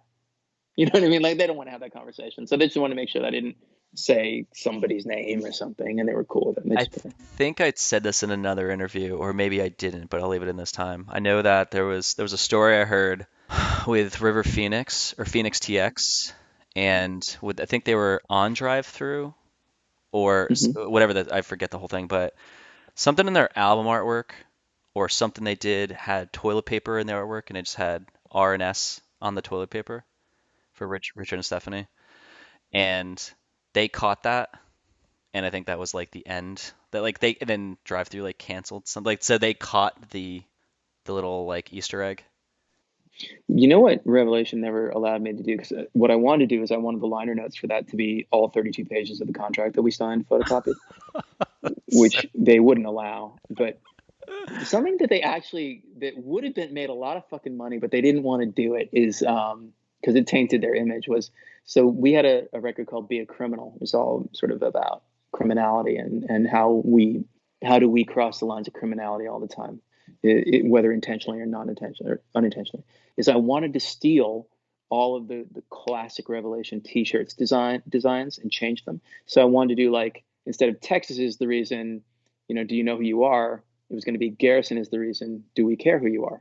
It's amazing. But in the same font, and then instead of like Gorilla Biscuits start today, it was going to be Garrison Biscuits start today, and it was going to be 2 heroin needles and an X. And then Jesus. For instead of Youth of Today, you're not in this alone, it's going to be Garrison of Today, you absolutely are in this alone. And he wouldn't bite. And I was like, dude, you're going to sell so many shirts, it's going to be great. And he's like, no, you cannot use that stuff. Oh, man. Damn it. But that's my one regret from those guys. It's so amazing. Holy shit. You should just design them and put them out on Printful. Do like buy one shirt for yourself. I know. It'll be like a laundry day shirt. So it doesn't sound like, I don't know, like, what do you take from your experience in that band? It sounds like, I mean, you sound like a super level-headed dude and like super chill and very intelligent, and it sounds like back in the day, were you the same way, like, during the whole stint of the band? Like, because it sounds like you had a lot of fire in you, and was that kind of encompassing you when people met you, or was it just always in the background when you felt you were slighted, and then it would come out?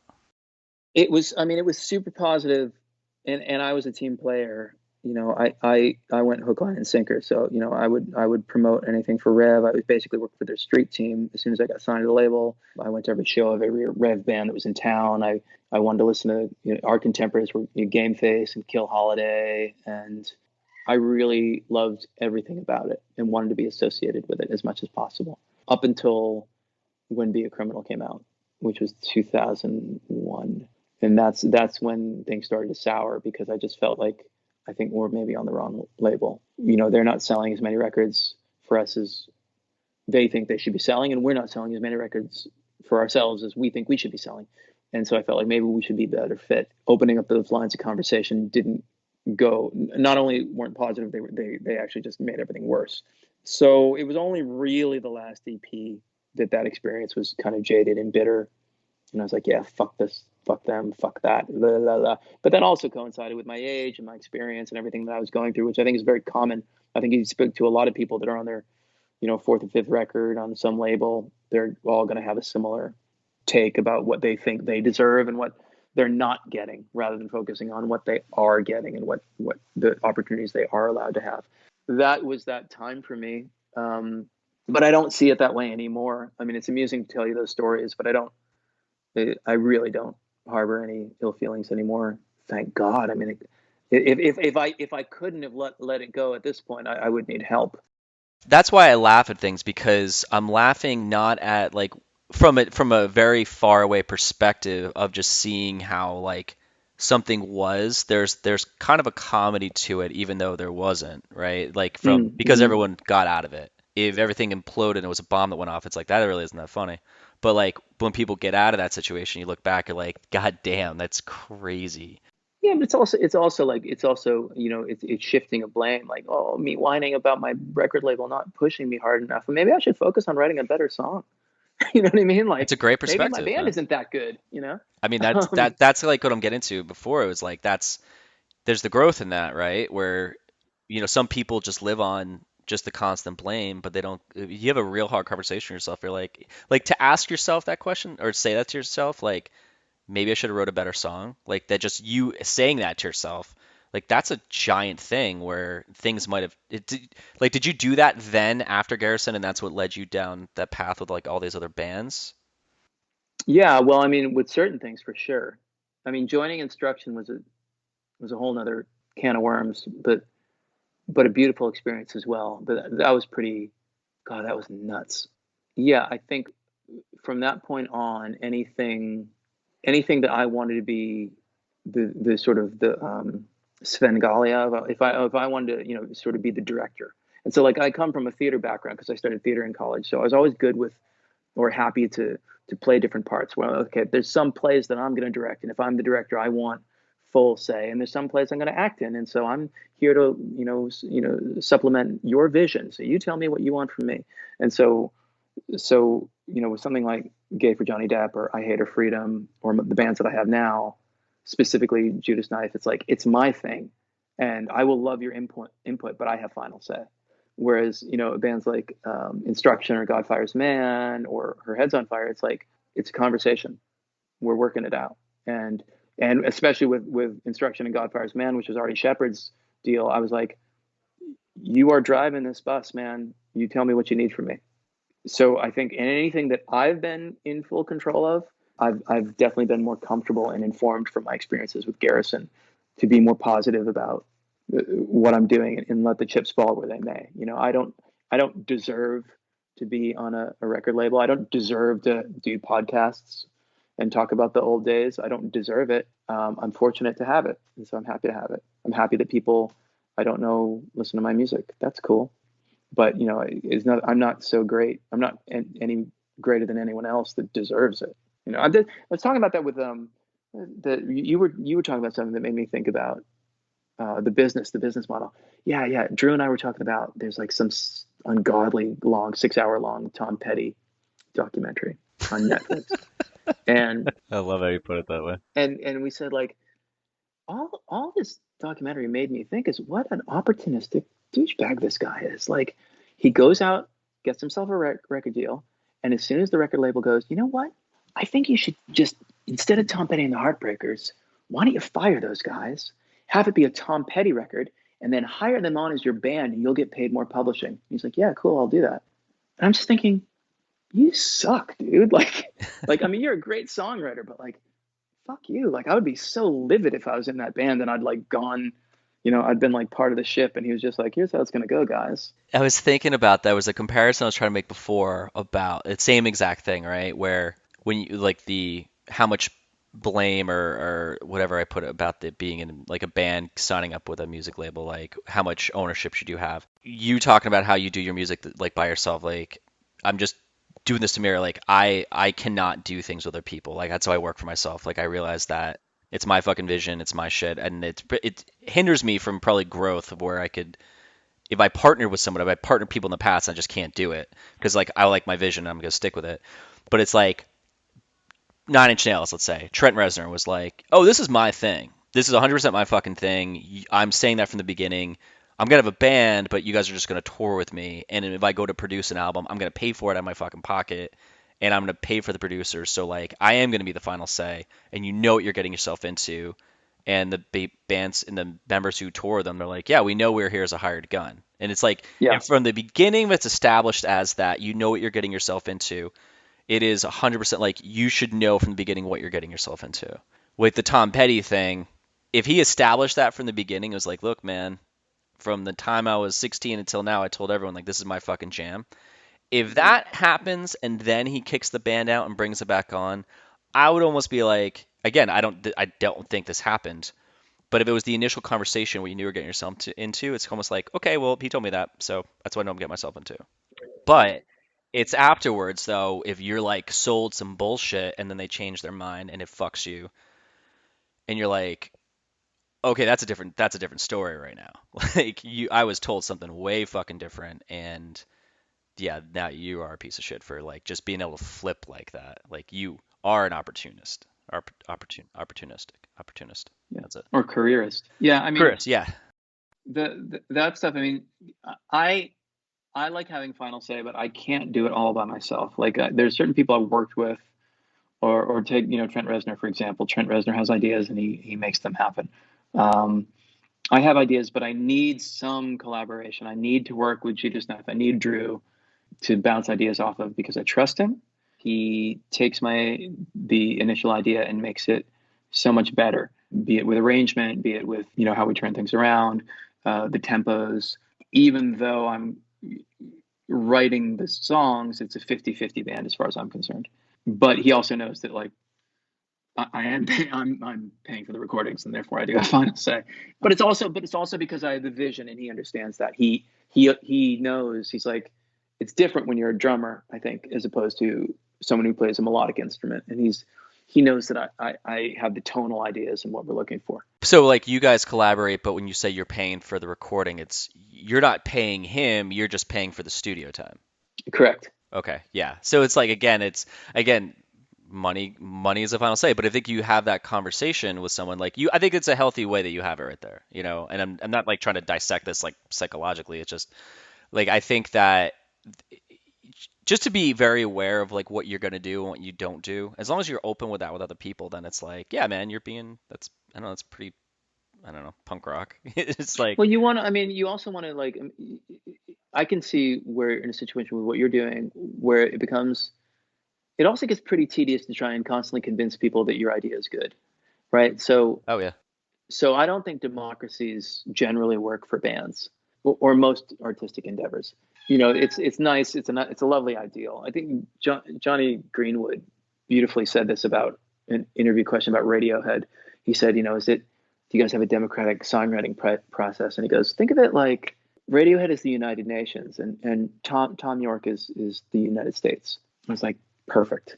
You know what I mean? It's like he calls the shots. That's exactly the way that it kind of has to be to have, or else it would just sound schizophrenic. And I'm not interested in making schizophrenic music to put out on a record. I would love the idea of being in a jazz band and collaborating with people in that way and improvising. I would love to learn musically and play like that. But if I'm making a statement and putting out a record and putting my money and my thought and my energy behind it, then I want to be in control. I want to be driving it. Right, but that's like everything is all just different compartments of what you're gonna do. So Absolutely. the rules can change per thing you're doing, but as long as the rules are established in the beginning, you're honest, like then it makes sense. Absolutely. This is the way it's gonna be. You're like, okay, cool. It's like I was do like a relationship comparison, but I mean, it's like, you know, Don't do that. Don't do that. I was like, hey man, we're gonna have an open relationship. yeah, it's like, I mean, it's like, yeah, I mean, people are like, if they do that, it's like, at least have the conversation first and say we're both on the same page. Still, someone comes home and is like, I just decided I want to just have sex with other people, and you're like, I didn't agree to that. But anyway, Yeah, exactly. moving forward. Exactly. So let's go into the finalization of the band, and then I'll ask you like a couple more final questions. So like, how did you Hmm. guys? I mean, I'm guessing that this must be something you've told on many other in interviews, like how you guys broke up. Is there any other? So I can ask you that and say, how did you guys break up, and you can answer it. Or is there always been a different way that you've wanted to tell the story that you haven't? No, it's a really boring answer, but you can ask it. The band broke up because we weren't achieving more. Was that based on your rule of that, or was it like a collaborative decision? It was a collaborative decision, and the achieving not what we thought we should be achieving manifested in animosity. Mm. So I made a decision after Be a Criminal, and I said to Ed, look, man, I think that we've got two singers. I think that maybe we should have one singer. And we went down that road. He went down that road. I said, we got to take a shot at it because we wanted to, take it to the next level. And this seemed like, among other things and decisions we made, the way to take it to the next level. And so when we made the model is like kind of um, our attempt to make marketable music. And I'm very proud of that record. I really like it. But it was our attempt to make something that could be on the radio, could be enjoyed by a much bigger swath of people than the scene, the quote unquote, that we were in. And it didn't take off. And I had trusted Ed and made that decision, and he had trusted me, and it didn't go very far. And so he had different ideas, and artistic differences is fine. It was cool. I mean, the band he did after Garrison was called Campaign for Real Time, and they were phenomenal. And I would not have been able to help him realize that vision. And he realized that, and he ran with other people and made something very cool and very special without me. And I went on to do other things that I thought were pretty cool without him. And I love him dearly and have a tremendous amount of respect for him, but I can't imagine us continuing to make music anymore. It was a time and place, and I'm quite happy we had that time together. But I think our we could talk music endlessly still, but I don't think we could make music together. What's with because on Wikipedia is my source with all this stuff, like between this and Spotify and random articles I find online, but it's like split EP that's on Iodine Records, and then in 2020, TV the Atom Bomb. So TV the Atom Bomb was friends of mine in Germany, Arctic Rodeo, wanted to put out. I said, hey man, we have all these tracks that never saw vinyl. The oh, Model okay. being one of it. The Model was released by Iodine, a split release between Iodine and Simba. We were on Revelation at the time. We said we wanted to do a record that wasn't on Revelation, which was ours that we owned, and so we recorded that and paid for it and got put it out on Iodine and put it out on Simba, in hopes that maybe we get picked up by a bigger label. This is 2002. The nice thing about Revelation is especially in the late 90s and early aughties, they still did wax and still did vinyl when a lot of labels didn't. So that stuff, Be a Criminal, My Own Cold Water, and The Bend Before the Break were all already committed to the vinyl. They just wanted to put out the record on vinyl, and we called everybody and that was involved with all the tracks that we tracked down that were never on vinyl. And they said, yeah. So we did a small press and put them out in 2020. Was Casey kind of bummed like after he puts the split out with you guys in Orange Island, and then you guys like called a day, or? No, because he called it a day right around the same time Iodine folded. He was overwhelmed, and I think, I mean, you'd have to talk to him, but I think he just like went and like hiked the Appalachian Trail and became a park ranger for 10 years. Damn. Yeah, he's a fascinating person, and for him to be getting the label back together is so cool because we have a window. I'm so lucky to reconnect with him and talk about music, and we're going to put out another record, and that's so much fun. Not new stuff, but like, we talk to Revelation about certain things that didn't come out on vinyl properly, and we get to do it together. So he's going to do The Bend Before the Break, which the whole EP never came out on vinyl because it was just a 7-inch on vinyl and a 5-song EP. So it's going to get remastered and come out on vinyl with some B-sides. So that's going to come out, I think, sometime in the summer. and that's just so cool to me, to be able to reconnect with him and talk to him and hang out, and that's pretty special. I like that. It's interesting to be able to go back, well, not go back, but like to start something again where you can put things out, but you go into it with everything you learned, and you're like, all right, how do we do this right? So this doesn't become a clusterfuck where everyone's on the same page and this doesn't turn into 20 years from now talking about how this was a disaster right now. And what I talked about that with the guys in the band, because we were bringing up the idea of, well, should we do a reunion show to support this? And I was like, yeah, why? It's like, and I was like, why are we doing this? Like, if we're doing this to like just celebrate with some old friends about some great times we had and some songs that we wrote, I'm all for it. That's awesome. I'm like, we're not writing new music together. We're not getting a booking agent. We're not going on tour. This isn't like, Refused Right. version 2.0. Like, this is going to be like one or two shows if you want to do it for fun. Cool. But you do need to have that conversation so that people are on the same page. And honestly, like, I'm super happy to put out a Garrison record with Iodine. It's fantastic. It's fun, but I'm more concerned with Her Head's on Fire and Judas Knife and what I'm doing now. That's more cathartic and inspiring for me. It's really fun to be able to go back in the past and be like, yeah, I put that out. Cool, let's do it. Let's maybe some younger kids will hear it. Neat. But I'm more into what's happening now in the present tense. It doesn't feel the same. Yeah. It's like there's a piece missing that you just can't bring back from then. Yeah. It's like you can't fill you could play shows and it's fun, but there is this space that you had inside of you back then that like it just doesn't come with you now. It Well, just you also doesn't. don't, I mean, like, because I'll say too, I mean, we did a shitload of touring, and we weren't the greatest band in the world, but at our height, we were pretty damn good, and we were tight, and we could read each other's minds on stage. And so, if Yeah. you want to do a reunion show, you don't want to be disingenuous to that memory. So you want it to be up to a level, but you also don't want to be like, get together and start cracking the whip, because if you're going to get together and do a reunion, it should be fun, right? You don't want to get Yeah. together and be like, nope, sorry guys, you were off on that. Nope, you got to come in. Nope, on this measure, okay? And then I don't want to do that. So it's like, so what's the balance you walk? If you're going to do it, have it be fun, have it be a good time. Otherwise, don't do it. Just play on the floor because then everyone, don't be on a stage, be on the floor, have everyone just like bump because Totally. no one's gonna hear shit. Play it out of a shitty I'm PA. gonna grow my Lincoln chin strap beard back in. It's Totally. fucking amazing. All right, man. Well, I'm gonna wrap this up. Two questions. One, you kind of just did, but you might be have some other things to talk about. What would you like to plug? I want to plug the new Crystal Pepsi. I think it's really Nice. fucking solid. I don't know. Plug. Judas Knife is really cool, gothy, groovy, sexy, and Her Head's on Fire is what you would expect from me. It's really, really rad, fast, loud, punk rock in the vein of like REM and the Replacements. That's what I'm doing musically now. Which you can't find anywhere though. Well, no, because we both recorded records and they haven't come out yet. So you can go to our Bandcamp and listen to a demo if you're into it. Okay. We did a cover of the Seaweed song acoustically. That's fun. But yeah, that stuff's neat. They'll be I hope by the time this podcast comes out, Judas Knife and Her Head's on Fire will be, at least the wheels will be in motion to make it available to people.